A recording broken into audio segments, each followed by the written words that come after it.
정부와 여당이 수도권 공공기관 이전을 본격적으로 추진하고 있습니다. 강원도는 22개 이상 기관 유치를 목표로 하고 있습니다.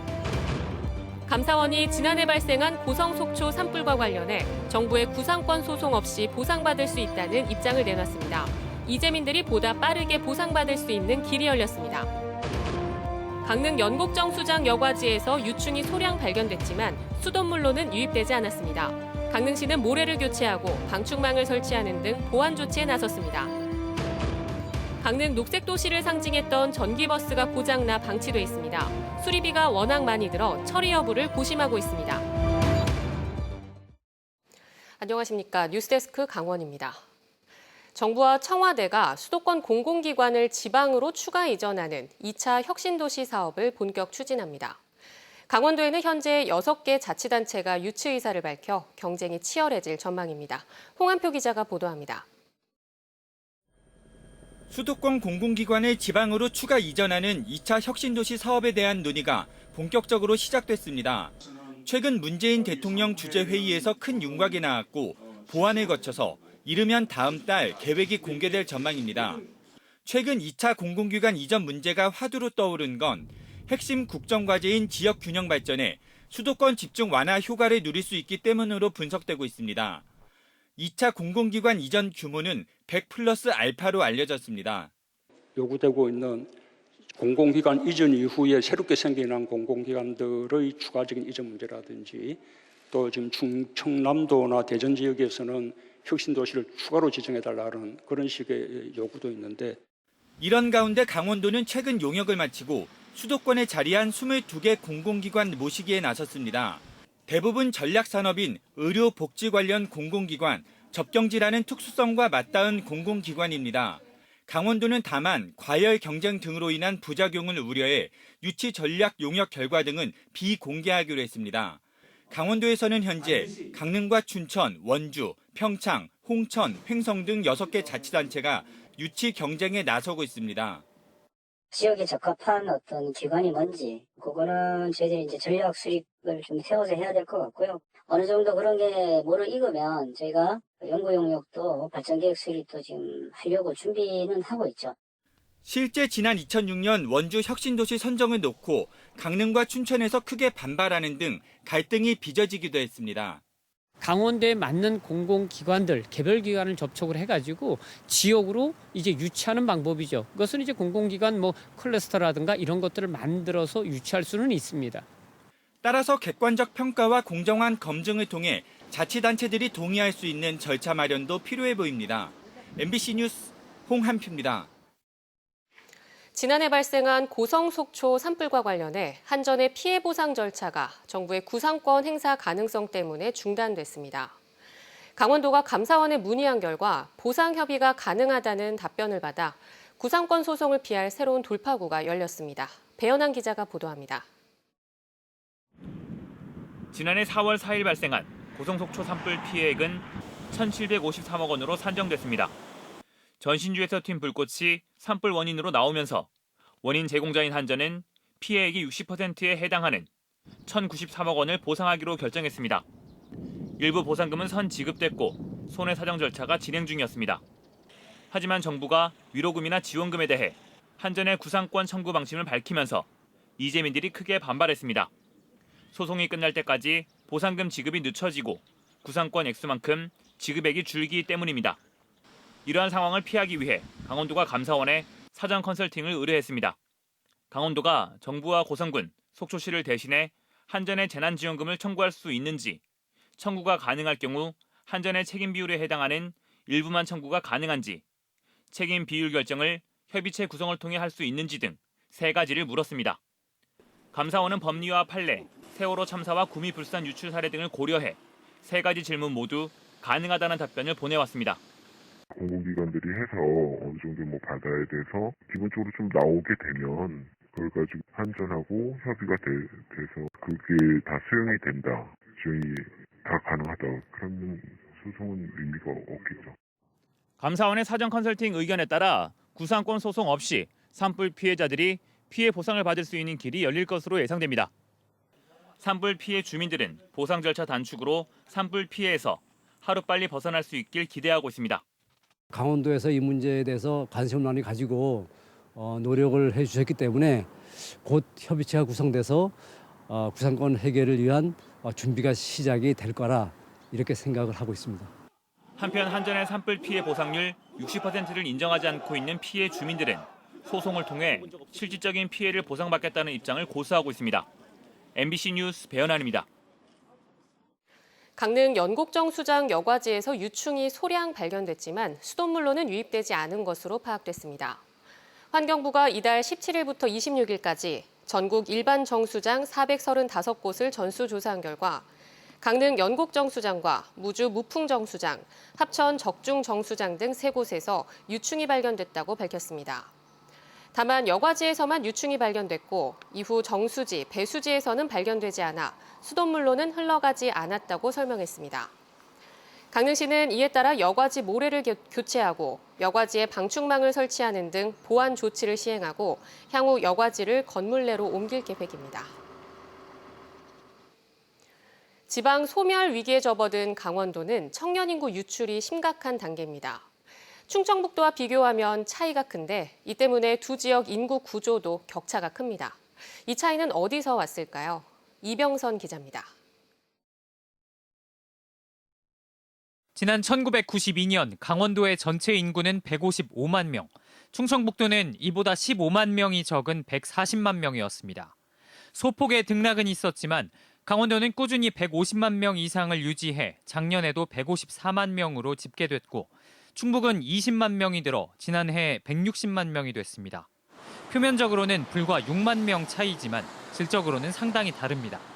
지난 1993년 강원도의 0세부터 39세까지 인구수는 106만 명, 충북은 97만 명으로 강원도가 더 많았습니다. 하지만 작년에는 강원도가 61만 명, 충북은 68만 명으로 뒤집어졌습니다. 강원도 청년 인구 43%가 줄어드는 동안 충북은 30% 감소로 막아낸 겁니다. 어디에서 나온 차이일까? 충청북도 청주입니다. 이곳의 일반 산업 단지에는 LG와 SK를 비롯한 반도체 계열사들이 모두 입주해 있는데요. 보시는 것처럼 처음과 끝을 가늠하기 어려울 정도로 넓은 공단이 자리하고 있습니다. 제조업에만 20만 명이 고용돼 있고 1,000명 이상이 일하는 사업장도 7곳입니다. 반면 강원도의 제조업 종사자는 6만 명, 1,000명 이상이 고용된 사업장은 아예 없습니다. 제조업 중심으로 최근 10년간 지속적으로 기업 유치를 해와서 총 부가가치 비율을 보면은 전국 대비 18%에서 19%가 높습니다. 강원도에 기회가 없었던 것은 아닙니다. 지난 2007년 원주시가 참가한 하이닉스 유치전은 청주 공장 증설로 끝났고 2009년에는 첨단 의료복합단지 유치에 사활을 걸었지만 청주 오송에 밀렸습니다.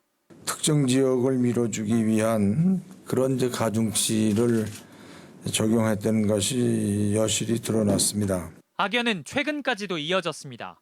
원주 기업도시로 본사를 이전할 것이 유력했던 현대 엘리베이터는 충북 충주로, 춘천이 경쟁했던 방사광 가속기도 청주 오창에 내주었습니다.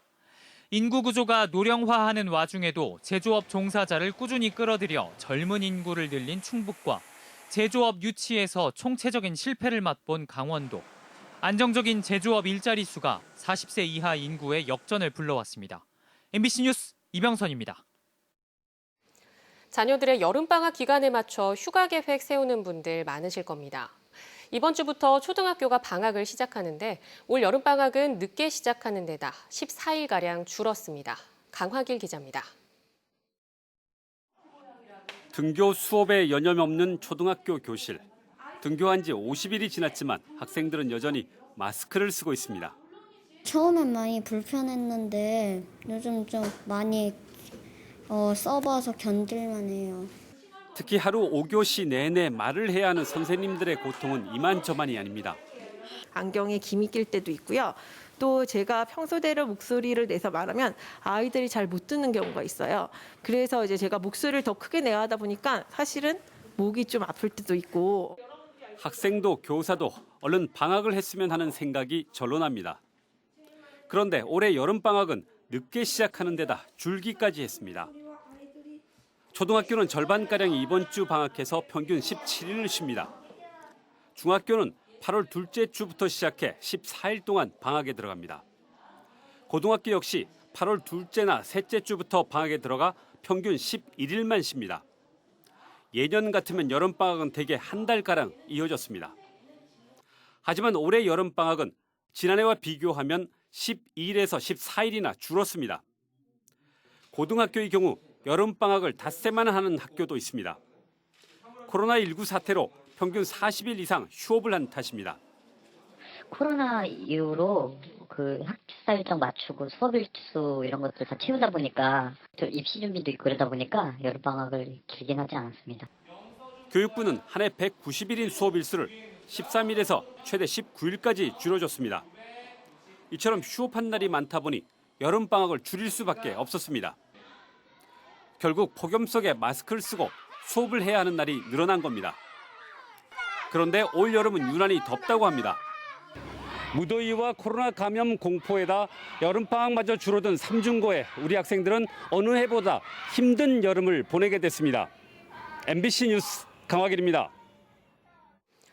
강릉 녹색도시 체험센터에서 관람객들을 태워 경포 일대를 운행하던 전기버스가 몇 달째 방치돼 있습니다. 버스가 고장났기 때문인데 수리는 하지 못하고 있습니다. 어떤 사정인지 이용 기자가 취재했습니다. 강릉 녹색도시 체험센터 이젠 뒤편의 공터. 버스 한 대가 덩그러니 방치돼 있습니다. 오랫동안 운행하지 않은 듯 버스 외부는 색이 바랬고 타이어에는 거미줄이 쳐져 있습니다. 이 버스는 지난 2014년 녹색도시 체험센터가 문을 열면서 운행을 시작했던 23인승 전기버스입니다. 당시 강릉시가 민간업체로부터 기부받은 것으로 이 전기버스에 방문객을 태워 경포 일대를 돌아보는 체험 프로그램을 운영했습니다. 매년 수천 명이 이용할 정도로 제법 인기를 끌었습니다. 하지만 지난해 말 버스가 고장나면서 그냥 세워두고 있습니다. 강릉시가 손을 쓰지 못하고 망가진 전기버스를 방치하는 이유는 막대한 수리비 때문입니다. 버스 수리에 들어가는 비용은 2억 원. 2013년 만들어진 옛 모델이라 고장이 잦을 수 있기 때문에 차라리 돈을 더 보태 새 버스를 사는 게 낫지 않을까 고민하고 있습니다. 가격이 비용이 너무 많이 나가는 거예요. 2억이 넘게 드는 거예요. 그래서 지금 새로 구입을 하게 되면은 한 3억 5천이나 4억 정도는 구입을 할 수 있는 거를. 그렇다고 새 전기버스를 사는 것도 만만치 않습니다.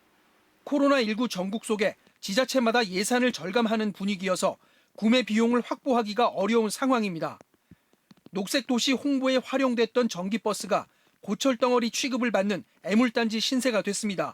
MBC 뉴스 이용입니다.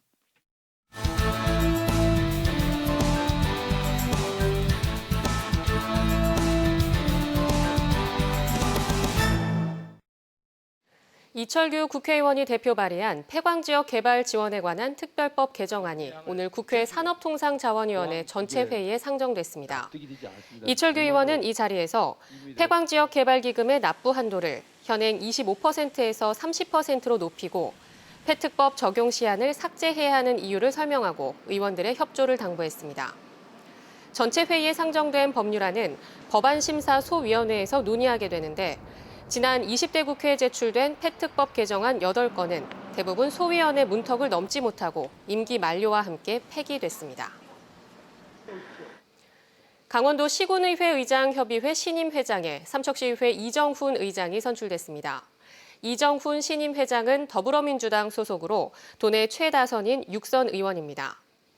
이정훈 신임 회장은 지방의회 인사권 독립과 오색 케이블카 설치, 제천 삼척 간 고속도로 건설 등 현안 해결을 위해 노력하겠다고 밝혔습니다. 고성 동호 해수욕장에서 신원미상의 여성 변사자가 발견됐습니다. 속초해양경찰서에 따르면 오늘 오전 6시 반쯤 고성 동호 해수욕장 백사장에서 부패가 심한 여성 사체를 인근 해안소초 근무자들이 발견했습니다.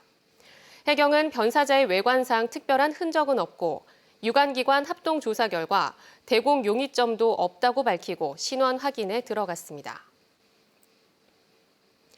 강릉과 삼척으로 가는 바다열차가 다음 달 1일부터 운행을 재개합니다. 코레일 관광개발은 코로나19 여파로 지난 2월 26일부터 중단했던 바다열차를 다음 달 1일부터 재개하는 가운데 생활 속 거리 두기를 위해 정원의 60%만 탑승객을 받고 마스크를 쓰지 않거나 체온이 37.5도를 넘으면 탑승을 제한할 예정입니다. 바다열차는 강릉역과 동해, 삼척 해변역 등 53km 구간을 순환하며 승차권은 인터넷으로 판매합니다. 강원도 교육청이 직업계고 학점제 활성화를 위해 삼척 마이스터고와 한국 소방 마이스터고에 대해 학교 밖 교육의 학점 인정을 승인했습니다. 학교 밖 교육의 학점 인정 제도는 학교 안에서 수업하기 어려운 전문 기술 분야를 외부 기관에서 배우면 정규 수업 학점을 인수하는 제도로 삼척 마이스터고는 내년에 인천 소재 글로벌 숙련기술진흥원에서 4주간 전문기술 교육을 이수합니다. 도교육청은 2022년 직업계고 학점제 전면 도입에 따라 지속적인 모니터링과 평가를 통해 우수 사례를 보급한다는 계획입니다. 강릉 선교장에서 전통문화를 체험하고 공연을 즐길 수 있는 프로그램이 운영됩니다. 선교장은 음악 프로그램 고택 풍악을 울리다를 통해 문화해설사와 선교장을 둘러보며 고택의 문화와 역사를 듣고 준비된 장소에서 국악 연주팀의 연주를 듣는 음악회를 10월까지 마련했습니다.